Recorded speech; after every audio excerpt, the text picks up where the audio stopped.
ustedes en este día? Qué bueno es poder reunirnos en este lugar. Voy a pedirles por favor que abramos la palabra del Señor en Apocalipsis, capítulo 2, versículos 12 al 17. Voy a estar leyendo, mis hermanos me siguen ahí. Si quiere podemos ponernos de pie, vamos a leer. Dice la palabra del Señor, Apocalipsis capítulo 2, versículos 12 al 17. Y escribe al ángel de la iglesia en Pérgamo, el que tiene la espada aguda de dos filos, dice esto: Yo conozco tus obras y donde moras, donde está el trono de Satanás, pero retienes mi nombre y no has negado mi fe, ni aun en los días de Antipas, mi testigo fiel, que fue muerto entre vosotros, donde mora Satanás. Pero tengo unas pocas cosas contra ti, que tienes ahí a los que retienen la doctrina de Balaán, que enseñaba a Balaad a poner tropiezo ante los hijos de Israel, a comer de cosas sacrificadas a los ídolos y a cometer fornicación. Y también tienes a los que retienen la doctrina de los nicolaitas, la que yo aborrezco. Por tanto, arrepiéntete, pues si no, vendré pronto a ti y pelearé contra ellos con la espada de mi boca. El que tiene oído, oiga lo que el Espíritu dice a las iglesias. Al que venciere, daré a comer del maná escondido, y le daré una piedrecita blanca, y en la piedrecita escrito un nombre nuevo, el cual ninguno conoce, sino aquel que lo recibe. Amén. Vamos a estar orando, mis hermanos.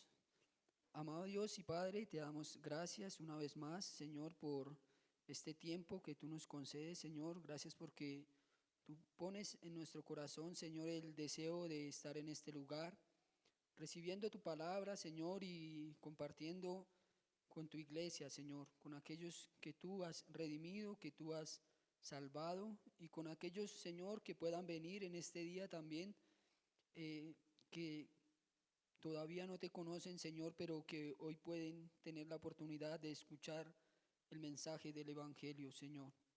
Pedimos en esta mañana que nos permitas estar atentos y que tu palabra, Señor, cause en nosotros lo que tú, oh Dios, quieras por medio de ella. El propósito es tuyo, Señor. Tú la envías con un propósito para cada uno de nosotros, Señor. Por eso rogamos que tú obres en medio de tu pueblo, Señor. Cada uno de nosotros necesitamos de tu palabra, Señor, la que alumbra nuestras vidas, la que ilumina nuestros pasos, Señor, para enseñarnos el camino por donde nosotros hemos de andar, Dios de los cielos. Te lo pedimos en el nombre de tu Hijo Jesucristo. Amén.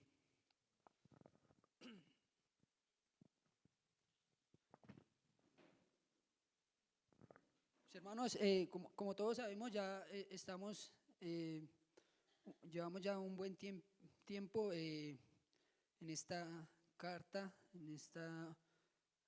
de Apocalipsis, la cual hemos dicho que la escribió Juan el apóstol, ¿no? Como ella misma lo dice, en la isla de Patmos. Este hombre se encontraba prisionero allí en este lugar y el Señor le concede una visión para que él escriba esta carta a la iglesia.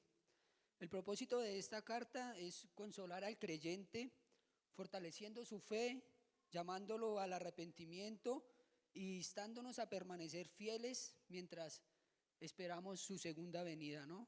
Creo que a esto es lo que va a apuntar esta carta, a que nosotros permanezcamos fieles y creo que el pasaje del día de hoy nos va a llamar también a esto, a que nosotros seamos fieles, a que nosotros reconozcamos el lugar donde estamos viviendo y permanezcamos fieles, sabiendo que Él mismo es quien nos va a nos lleva por ese sendero, ¿no? Él mismo es el que nos sostiene. Cantamos una canción que dice que Él nos sostendrá. Entonces, vamos a ser fieles porque Él está perseverando en nosotros. Quisiera repasar algo acerca del capítulo 1, el cual ya hemos visto, y es el hecho de lo que les decía, de que Juan el apóstol escribe esta carta porque el Señor le permite a él en esta visión para animar a su iglesia, ¿no? Allí vemos algunas características de cómo el Señor se presenta. El Señor se presenta como aquel que es rey, como aquel que es soberano, como aquel que es majestuoso, como aquel que llama a este hombre y lo sostiene, dice que lo sostiene con su diestra, lo levanta para que él no tenga temor, sino para que él vea que estamos al lado del vencedor, ¿no? Aquel que ha creído en el Señor ya está con el vencedor, no debemos tener temor, ya estamos con él. También en el capítulo 2 ya hemos visto acerca de dos iglesias, la iglesia de Éfeso, que era una iglesia muy reconocida. Por allí pasaron grandes predicadores, ¿no? Por allí pasó el apóstol Pablo, por allí pasó también Timoteo, también estuvo Juan mismo, el apóstol, predicando en esta iglesia de Éfeso. Algo que veíamos allí era que estos hombres tenían una doctrina tremenda, ¿no? Una buena doctrina, sana doctrina, pero también tenían un error, el cual el Señor se los dejó ver, y era que habían perdido su primer amor.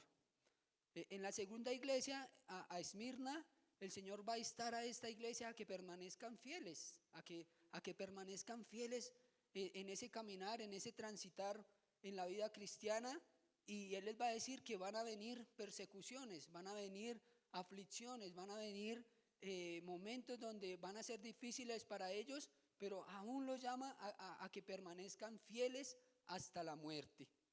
Esto les decía el Señor por medio de estas cartas. Y en el día de hoy estaremos considerando el tercer mensaje, y es acerca de lo que el Señor le va a decir a la iglesia de Pérgamo, a la iglesia de Pérgamo.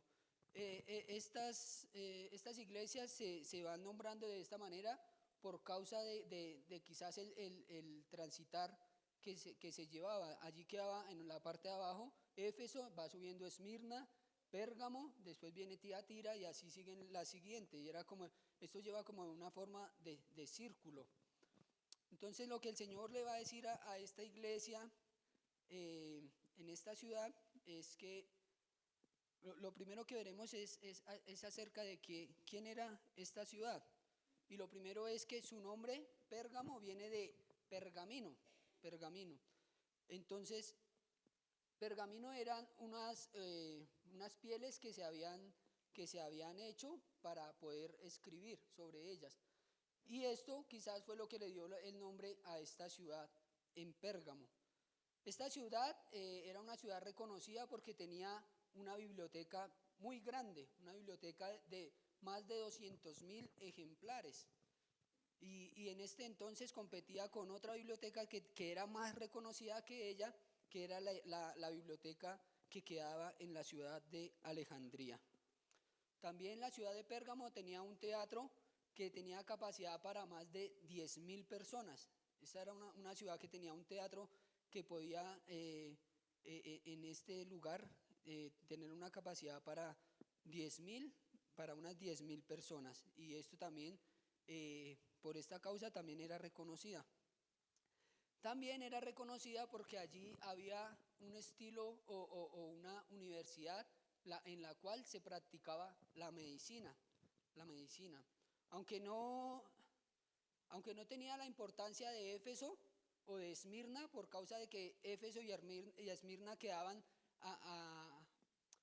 como al lado donde terminaba el mar, y ellos tenían puertos, y estas ciudades eran muy reconocidas por eso, ya que traían, esto causaba un gran comercio en ellas. Pero Pérgamo era reconocida a causa de su biblioteca, de su teatro, y a causa de su universidad, de esa universidad donde se estudiaba acerca de la medicina. Esta ciudad quedaba ubicada a unos 80 kilómetros de Esmirna y a unos 110 kilómetros de Éfeso. y a unos 30 kilómetros del mar Egeo. Esta ciudad fue construida en una montaña a más de 1000 pies de altura, lo que la convertía en una ciudad que era muy segura. Y actualmente, en el día de hoy, se encuentra ubicada en la nación de Turquía. Esta ciudad se reconocía también por sus religiones, ¿no? Era una ciudad politeísta, ya que en esa ciudad se adoraban muchos dioses. Allí podemos encontrar templos se construyeron templos para ellos, para un dios como lo era Zeus, Atenea, Dionisio y Esculapio. Esculapio era el dios de la medicina, que se representa por un báculo que enreda dos serpientes. Y esto se ha mantenido hasta nuestros días. Esta influencia de esta ciudad y de esto de la medicina, de lo que representaba este dios, se ha mantenido hasta nuestros días. Y nosotros podemos ver en los centros de médicos o en las ambulancias, podemos ver esa figura acerca de la medicina, y es una vara que envuelve dos serpientes. Entonces, esa era su religión. Y en la parte más alta de la ciudad se encontraba la imagen del emperador. Estaba Zeus, como ya lo dije, Atenea, Dioniso, Esculapio, pero allí tenían un templo al emperador. Era un templo al emperador que era, este sí era una persona visible, ¿no? Estos dioses eran dioses inventados que ellos no podían ver, pero el emperador sí era un dios, era para ellos un dios que era visible. Era un dios que era visible. Y un escritor dijo que esta ciudad se dedicaba a la idolatría más que el resto de las otras ciudades y en Asia Menor. ¿Por qué se decía esto? Porque quizás en las otras ciudades, no era no estaban obligadas a presentar sacrificios como en Pérgamo. En Pérgamo era una obligación diariamente ir a presentar adoración al emperador. Entonces, por eso un escritor dice que esta ciudad era quizás la más idolátrica que el resto de las ciudades en Asia Menor. Acerca de esta iglesia podemos decir ¿qué podríamos decir? ¿Qué encontramos en las escrituras acerca de esta iglesia? Entonces lo que nos van a decir las escrituras es que el apóstol Pablo pasó por la región de Misia que se hallaba donde quedaba la ciudad de Pérgamo. Es por esto que muchos apuntan que quizás pudo haber comenzado esta iglesia por medio del apóstol Pablo, ¿no? Podemos encontrar algo en las escrituras en Hechos 19:10.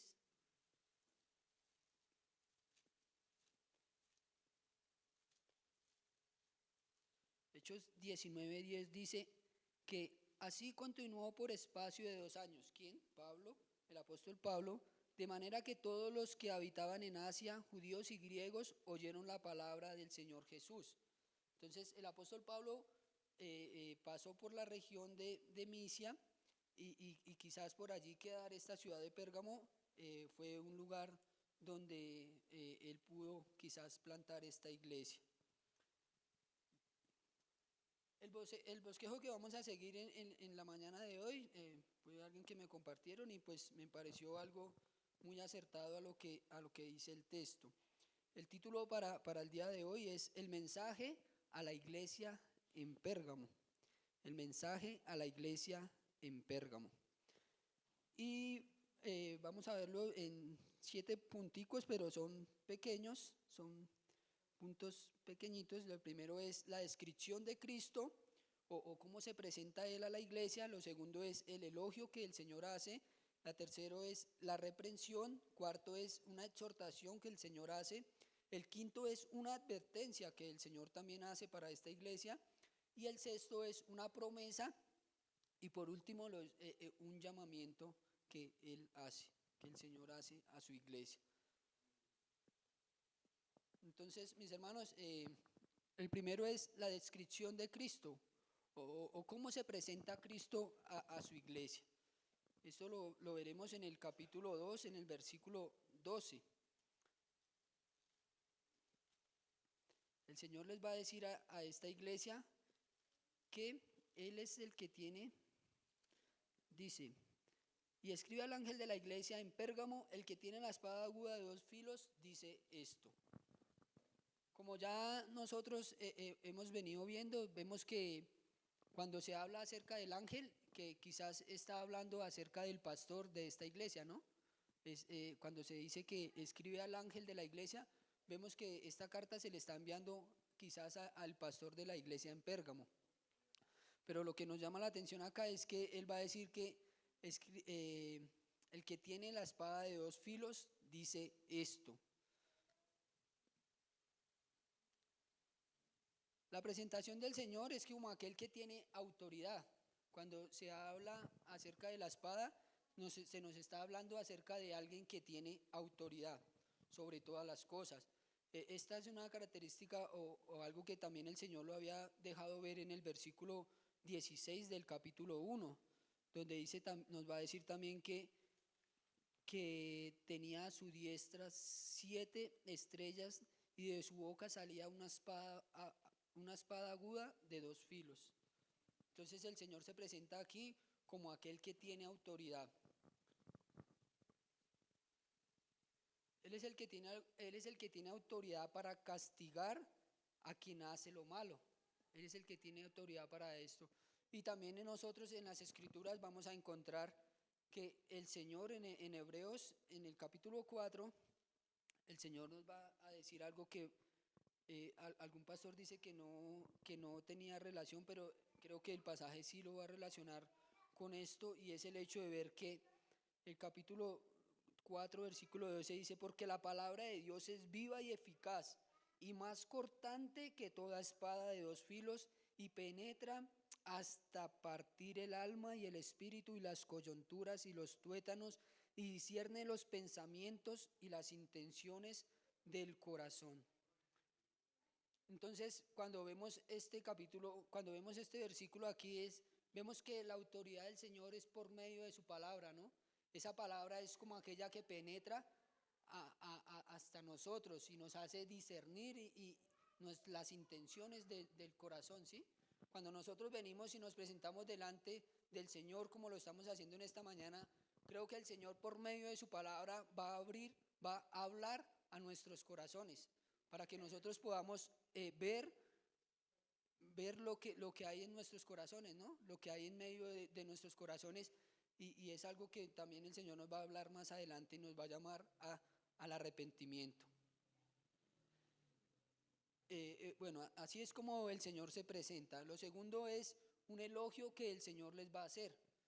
El Señor los va a elogiar a esta iglesia porque ellos están en medio de un pueblo, están en medio de una ciudad donde dice que Satanás tiene su trono, El Señor, que conoce todas las cosas, los elogia de una manera porque eran una iglesia que, a pesar donde vivían en una ciudad que se inclinaba a la idolatría, ellos habían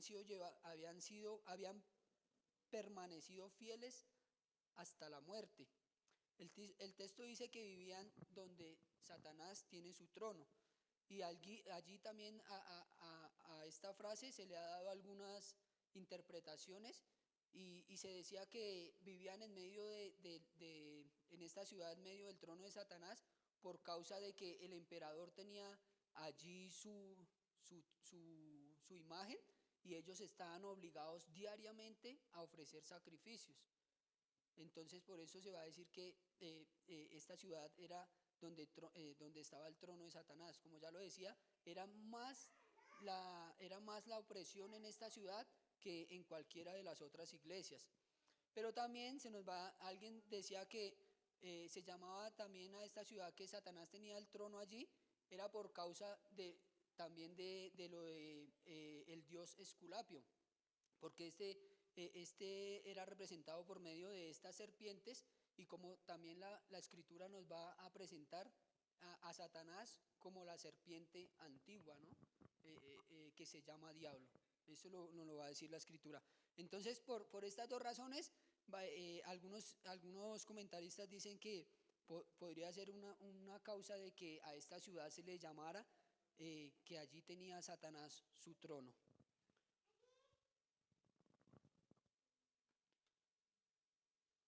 Pero también hoy nosotros conocemos que todo lo que nos lleva a apartarnos de Dios es obra de Satanás, ¿no?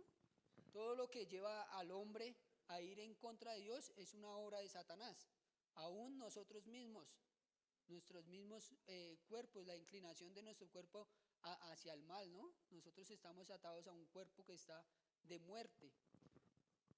Entonces, cuando vemos lo que pasa en nuestro alrededor, en un mundo desenfrenado en el pecado, ¿no creen ustedes que estamos viviendo en un lugar donde mora Satanás? Cuando vemos que en nuestra ciudad, nuestro país, el planeta, es una ciudad que cada vez se desenfrena más hacia el pecado, vemos que esto es una obra de Satanás.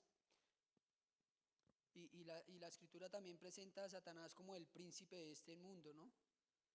Pero el elogio que el Señor les va a decir a esta iglesia es que, pero a pesar de que Pérgamo vivía en un lugar así, el Señor los elogia porque les dice que ellos retienen su nombre y no han negado su fe. Esta iglesia se identificaba con el Señor que los salvó, aún en las más terribles circunstancias, y presenta a una persona que era conocido por ellos, que era muy conocido por ellos, quien que quizás podría ser algún pastor o algún pastor también de la iglesia de Pérgamo, ¿no? Y esta persona fue llevado a la muerte por causa del Señor. Esta persona que nos nombra acá el pasaje es Antipas. Nosotros no sabemos quién era Antipas, como lo decía, algunos pueden decir que quizás era el pastor de esta ciudad. ¿Y qué pasó con Antipas? Algunos escritores también dicen que este hombre fue colocado en un becerro, en un becerro de bronce y fue llevado quemado vivo. Algún pastor que escuchaba hablando acerca de esto dice que esto era algo que quizás a nosotros nos puede eh, causar también algún dolor, el hecho de pensar de que un hombre vaya a ser puesto en medio de una figura de un becerro y sea cocinado vivo. Y a ese becerro le dejaban o sea, orificios en la boca y en la nariz, y se podía escuchar cuando a través de ese sufrimiento el hombre gritaba. Y él decía, el solo hecho de imaginarnos esto, de verdad que es algo terrible, ¿no? Pero aún esta persona con este sufrimiento se mantuvo firme hasta la muerte. Y nosotros podemos quizás en cierta medida admirar a ese hombre, ¿no? Admirar a hombres que el Señor ha llamado, pero también podemos ver y adorar al Señor, ¿no? O sea, nosotros cuando vemos esto podemos adorar al Señor de ver que Él mismo causa esto en estos hombres para que ellos se mantengan fieles, para que ellos se mantengan fieles. Creo que una de las causas de nosotros a veces es que si podemos permanecer fieles hasta la muerte o hasta que el Señor venga, ¿no? Pero si nosotros cada vez que vayamos conociendo más la palabra podamos reconocer que el Señor ya lo hizo con estos hombres, también podemos estar seguros que el Señor lo puede hacer también con nosotros, ¿no? Que nosotros en nuestras fuerzas quizás no lo podremos hacer, no lo vamos a hacer. ¿Quién va a permanecer fiel en un sufrimiento o en una cosa de estas? Pero el Señor, por medio de Él, Él causará en nosotros el que nosotros podamos permanecer fieles a Él. Y por esto, en verdad, creo que nosotros debemos dar gracias al Señor. Debemos dar gracias al Señor porque, como también dice el apóstol Pablo en su carta a los romanos, quisiera leer en el capítulo 8, versículo 35, el apóstol Pablo va a decir estas palabras. Dice, ¿quién nos podrá separar del amor de Cristo? ¿Tribulación o angustia o persecución o hambre o desnudez o peligro o espada?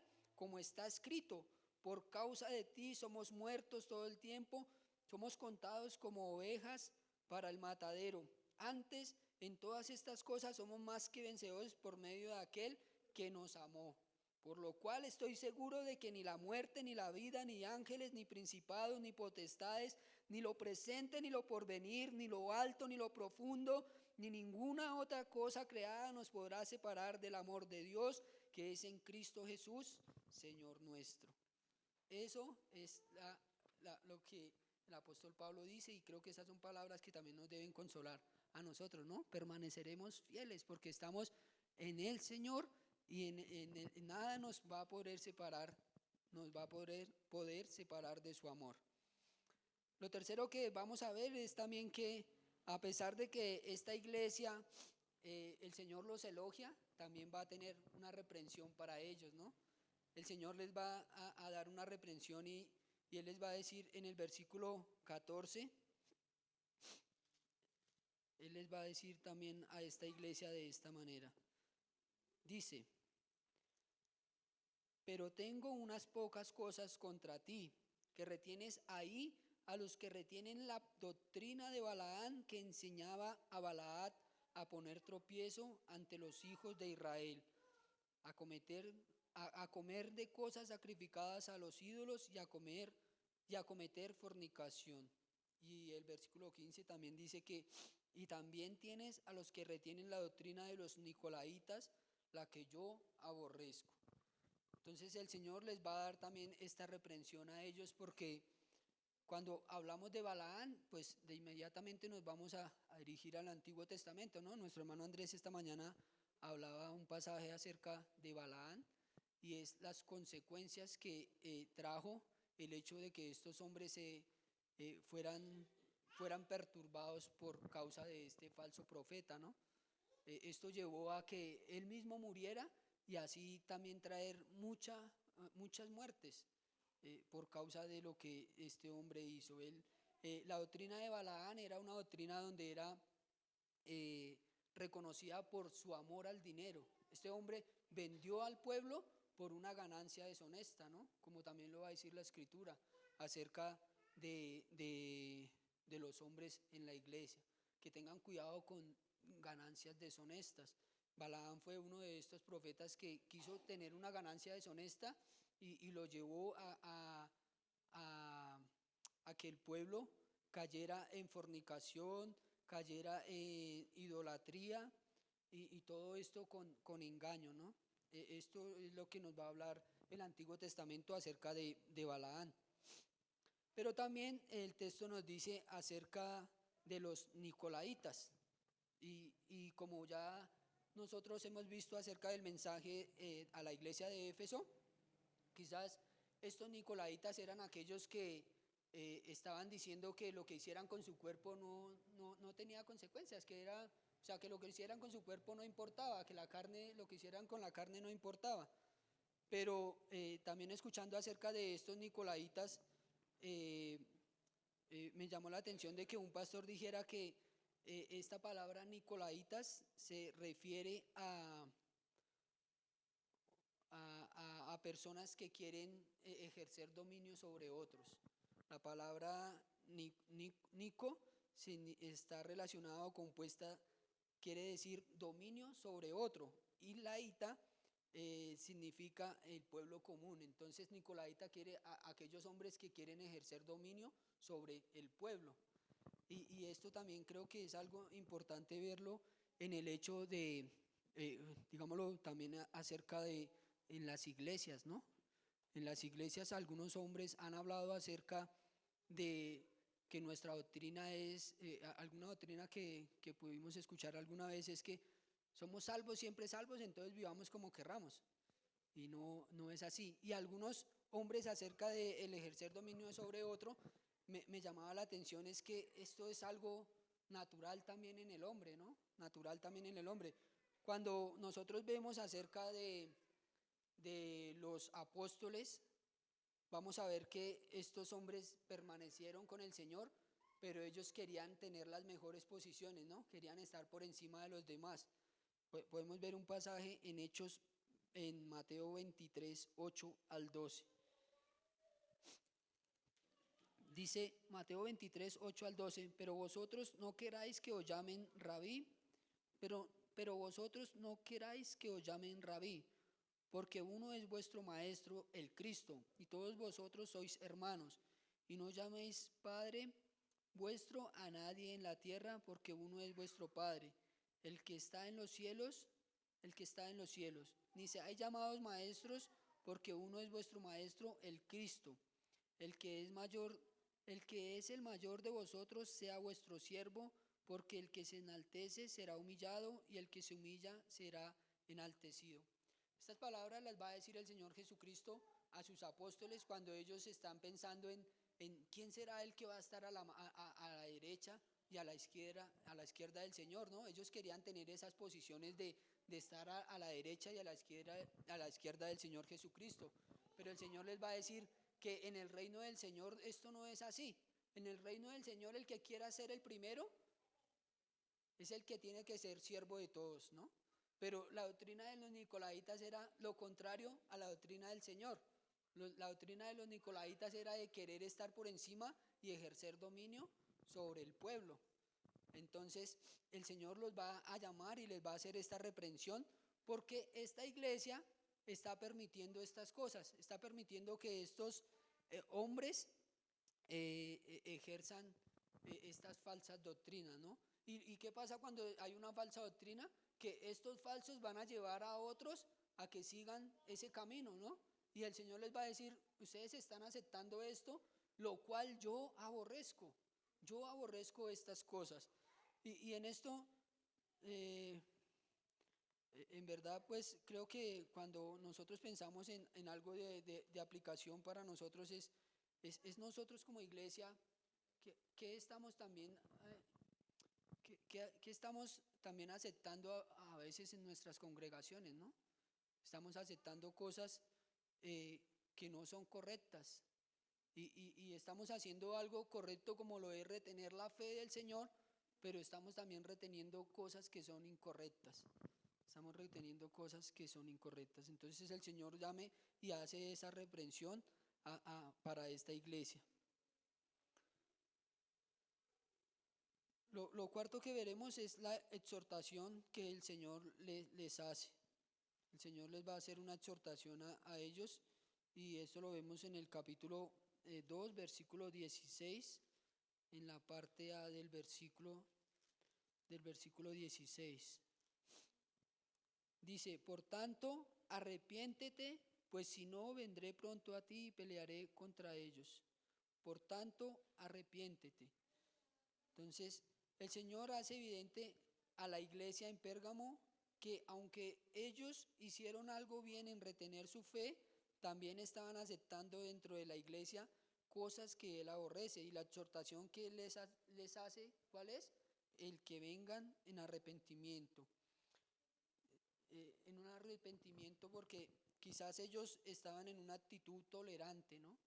Una actitud tolerante. Y pues esto podemos ver el contraste que se hace entre esta iglesia de Pérgamo y la iglesia de Éfeso, de una iglesia que era dura con aquellos falsos maestros, una iglesia que ya perdió su primer amor y quizás perdió ese hecho de donde ellos mismos habían estado y ya eran duros, pero esta iglesia no era dura, pero sí era tolerante con aquellos que estaban cometiendo estos pecados.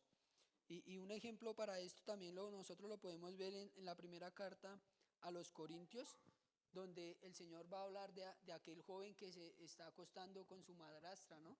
Y la iglesia está pasiva, la iglesia está ahí relajada, no haciendo nada, hasta que recibe una exhortación del apóstol Pablo que dice que este perverso es necesario sacarlo de la congregación. Y vamos a ver más adelante que a través de esta exhortación que hace el apóstol Pablo a este joven en la carta de los Corintios, en la segunda carta se va a ver que este hombre ya llega en arrepentimiento. Y es algo que nosotros a veces quizás en medio de nosotros mismos no, quizás no hacemos evidente nuestros pecados porque a veces nosotros mismos somos ciegos a nuestros pecados y necesitamos que alguien más bien nos diga, hermano, creo que estás fallando en esto, creo que estás cometiendo estas cosas y para que podamos quizás poder venir como el Señor lo dice acá, ¿no? Podernos arrepentir de estas cosas, podernos arrepentir y esto es la exhortación que el Señor les hace a esta iglesia. El arrepentimiento implica sentarse, esa es una frase que dice un pastor, el arrepentimiento implica sentarse, mirar hacia atrás, detenerse por un momento y decir, estamos haciendo mal, no podemos seguir así, Debemos dejar de hacer lo malo y comenzar a hacer lo bueno. Estamos equivocados y de ahora en adelante, con la ayuda del Espíritu Santo, nos someteremos a la voluntad de Dios. Y si Él no tolera el pecado, nosotros tampoco deberíamos tolerarlo. Debemos hacerlo. Esto es algo que después yo escribía acerca después de esta frase que dice el hermano, y es, nosotros mismos debemos hacerlo con cada uno de nosotros, ¿no? A veces queremos, como lo decía, querer mirarle el pecado a los demás, pero cuando el Señor nos deja ver nuestro propio pecado, no trabajamos con nosotros mismos. Entonces creo que, como el Señor dice, debemos hacer una autoevaluación para ver que nosotros también, en verdad, como siempre lo decimos, a diario fallamos. Y debemos no tolerar el pecado con nosotros mismos. Si el Señor nos ha permitido ver que estamos fallando en alguna cosa, no tolerar nuestro propio pecado y buscar en verdad cambiar esa dirección, ¿no? Es cambiar nuestra,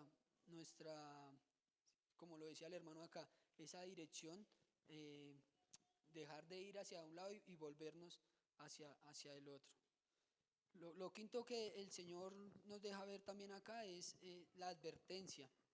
La advertencia acerca de esto lo podemos ver en el versículo 16 en la parte B, donde el Señor va a decir que si no, vendré pronto a ti y pelearé contra ellos con la espada de mi boca. Algo que me costó un poco en este pasaje es ver esto porque pues nosotros podemos ver al Señor como aquel que tiene esa espada para ejercer juicio, ¿sí? Pero, pero algo que nosotros vemos es que el juicio no se ejercerá contra su iglesia ya es una iglesia salva, su iglesia, su juicio vendrá contra aquellos que no son iglesia, aquellos que están en la iglesia pero que no son parte de la iglesia. El Señor Jesucristo mismo dijo que el apóstol Pablo creo que es el que dice que, no, el apóstol Juan, es el que dice que estaban con nosotros pero no eran de nosotros. Contra ellos vendrá el juicio de Dios. Pero cuando se nos habla acerca del Señor para su iglesia, contra su iglesia el Señor va a traer disciplina. Pero esa disciplina es algo que nos va a llevar a bien porque nos va a encaminar al camino. Nos va a volver a traer de aquel camino donde íbamos y nos va a llevar al camino de Él, ¿no? Entonces creo que aún esa disciplina es buena para nosotros, es buena para nosotros. Entonces esa es la advertencia que el Señor hace. La espada, su ira contra el pecador, pero su disciplina con la iglesia, para traerla al arrepentimiento. En el capítulo 19, nos va a decir algo acerca de la espada.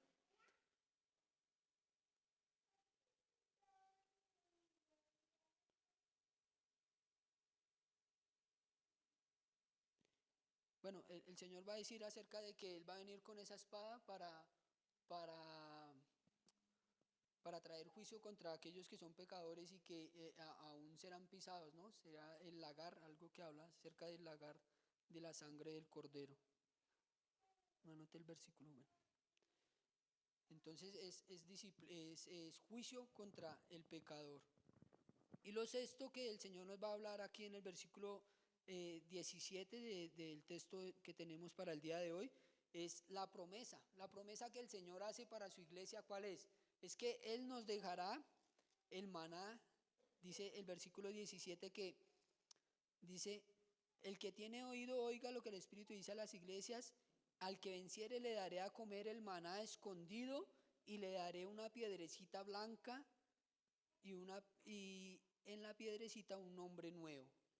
Entonces, cuando nosotros hablamos acerca del maná, inmediatamente vamos a pensar en Éxodo, ¿no? Ahorita que acabamos de pasar por el libro de Éxodo, vemos que el maná que el Señor les dio fue ese alimento que descendió para el pueblo de Israel del cielo, ¿no? Pero cuando vemos acerca del maná, de lo que dice el Señor Jesucristo es que Él mismo es el maná, el verdadero maná que descendió del cielo. Y dice que ese maná que estaba escondido, que era aquel representación del maná que cayó al pueblo de Israel, que fue colocado en un arca que no sabemos qué pasó con ella, no sabemos qué pasó con el arca donde estaba escondido este maná, vemos que ese maná ahora fue evidente y se dio a conocer a través del Señor Jesucristo cuando descendió del cielo. Él es nuestro verdadero maná. Él es el verdadero maná de nosotros, de su iglesia. Pero también se nos va a decir que se nos va a dar una piedrecita blanca. Y en esto de esta piedrecita blanca también muchos hermanos hablan acerca de que no están seguros de qué quiere decir esto, de qué significa esto, pero sí apuntan a algunas comentarios o algunas cosas que se dan acerca de lo que significaba esto en la época para ellos. Lo primero que vamos a ver es que esta piedrecita blanca se le daba se utilizaba en los tribunales, se utilizaban piedras blancas y negras para registrar el veredicto de los jurados. Si en un tribunal había un hombre que tenía más piedras blancas que negras, este hombre era declarado inocente, pero si tenía más piedras negras, era declarado culpable. Estas piedrecitas blancas también eran dadas para los pobres, por aquellos que tenían dinero, por los ricos. Eran piedrecitas que daban para que ellos tuvieran un lugar en las mesas, para que ellos pudieran ir y comprar. Pero también estas piedrecitas blancas eran dadas a aquellos que competían, a los competidores en las competencias, valga la redundancia, a aquellos que ganaban estas competencias se les daban estas piedrecitas blancas para que ellos tuvieran un lugar en las mejores moradas. Y pues cuando escuchaba acerca de esto, me llamaba la atención esto último que dice que para que ellos tuvieran un lugar en las mejores moradas, porque acá el pasaje nos está hablando de que estos hombres moran donde mora Satanás, pero el Señor Jesucristo dice que cuando Él va a ascender al cielo, dice, yo me voy para preparar morada para ustedes. Y esto es creo que a lo que va a apuntar estas piedrecitas blancas, que el Señor nos ha dejado estas piedrecitas blancas porque Él ha ido y nosotros vamos a tener esa morada con Él por la eternidad. Y por último, mis hermanos, el llamamiento. El llamamiento nos habla en el versículo 17 también y dice que Él nos llama a prestar atención. Él va a decir que el que tiene oído, oiga lo que el Espíritu dice a las iglesias. Él nos llama a prestar atención a lo que el Señor nos está diciendo. Escuchemos lo que el Señor dice a las iglesias. Aunque esta carta fue escrita a Pérgamo directamente, el Espíritu llama la atención a todas las iglesias de Cristo a prestar oído a lo que Él está diciendo a su iglesia. Mis hermanos, Él nos llama a que nuestros oídos estén abiertos a lo que Él nos deja ver de nuestro propio corazón. Él nos llama a que nosotros estemos pendientes a lo que a través de su palabra Él nos deja ver de lo que nosotros tenemos en nuestro propio corazón. Algunos oirán, otros solo escucharán, pero esta palabra no, algunos van a oír y otros van a escuchar esta palabra, pero esto no causará efecto en sus corazones. Y esto es lo que nosotros podemos ver a través de la predicación del Evangelio, ¿no? Cuando muchos de nosotros estamos aquí, a algunos de nosotros el Señor nos abre el oído para que podamos ver la grandeza del Señor, para que podamos ver de dónde hemos sido rescatados, de qué hemos sido librados, pero otros seguirán normal. Otros no verán esto de esta manera. Esos son aquellos que no han abierto sus oídos a las palabras del Señor. Algo que también me llamaba la atención y en cuanto a algunas aplicaciones que un pastor hace acerca de esta iglesia, es que nosotros debemos estar contentos por esto, ¿no? Que debemos estar contentos porque aunque vivimos en un mundo donde Satanás tiene su trono, el Señor ha escogido personas ahí y tiene personas viviendo en este lugar. Tiene personas viviendo en este lugar. Nosotros nos podemos ver y vemos que quizás muchos de los que viven acá a nuestro alrededor viven según sus deseos, en su pecado, en su pecaminosidad, pero el Señor nos ha permitido a nosotros que nosotros le reconozcamos como nuestro Señor y Salvador, reconozcamos que somos pecadores, pero que Él nos ha permitido venir en arrepentimiento y fe. Eso es algo glorioso, el que nosotros podamos ser llamados hijos de Dios, el que nosotros podamos ser llamados hijos de Dios. Y este hombre decía que aunque hay muchas ciudades en las cuales el pecado abunda. Él presentaba una ciudad como lo es en las ciudades de Estados Unidos, Las Vegas, que es una ciudad donde lo que se dice esa ciudad es una ciudad inmoral. Dice que quizás a algunos exhortaría a que no estuvieran en esta ciudad, ¿sí? Él puede decir, quizás yo le diría a algunos hermanos que mejor busquen una ciudad donde puedan tener una iglesia, donde puedan congregarse y que se alejaran de ese lugar. Pero a otros les diría, vayan a ese lugar y estén allí y en medio de ese lugar sean luz para aquellos hombres que viven allí. Y él presentaba a John Newton diciendo que para vivir en una ciudad donde el mora el pecado se necesita una gracia del Señor para resistir a ese lugar. Entonces, él presentaba una ciudad, digámoslo como Las Vegas, y él decía, para vivir en Las Vegas necesitamos la gracia del Señor de la magnitud de la ciudad de Las Vegas para poder resistir en ese lugar. Y por último, mis hermanos, creo que el Señor nos está llamando también aquí a hacer un llamado también a aquellos que están viviendo hoy donde vive Satanás, y las consecuencias de esto es que si tú vives hoy en la ciudad donde vive Satanás y no has creído en el Señor, las consecuencias serás que vivirás con él, sin el Señor Jesucristo por la eternidad. Estarás sin él por la eternidad. Y él además vendrá a ti con la espada de dos filos para caer con toda su ira con la que él pagará al pecador. Pero puedes ver hoy la oportunidad que el Señor te ha dado. Tú que escuchas hoy el Evangelio, puedes ver la oportunidad que el Señor te da y puedes pedirle al Señor que Él te conceda reconocer tu pecado y que ruegues que Él te conceda que puedas venir a Él en reconocerlo como tu Señor y como tu Salvador. Amén. Mis hermanos, Señor, te damos gracias por este tiempo, Dios, que tú nos concedes. Gracias porque nos dejas ver, Señor, estos pasajes donde nos llamas a reconocer, oh Dios, que cuán grande ha sido nuestra salvación, Señor. Nosotros también estábamos en un lugar enemistados contra ti, en un lugar donde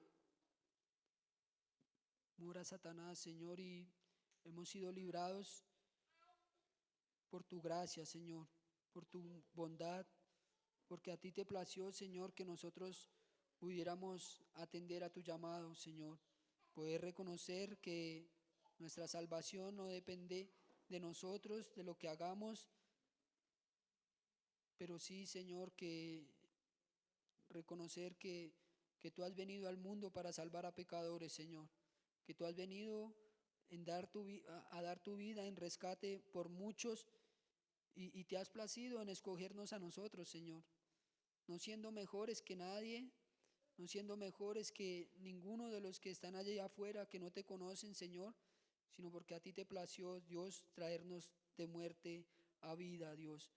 Y por eso hoy en esta mañana rogamos, Señor, que tú permitas a tu iglesia Torrefuerte seguir fieles a ti, Señor, poder ver que tú mismo eres quien obras y has obrado en medio del transitar de la iglesia, Señor, para que muchos permanezcan fieles a ti a pesar de las circunstancias, oh Dios. Y como lo decíamos en esta mañana, nosotros también queremos seguir en ese transitar y reconocer, Señor, que solo lo podremos hacer en dependencia de ti, Señor. Tú nos darás las fuerzas, tú nos darás la capacidad, Señor, y podremos vivir con esa esperanza, Señor, de que un día estaremos contigo por la eternidad, mi Dios. Gracias te damos. Amén y amén. Gracias, mis hermanos. Dios los bendiga.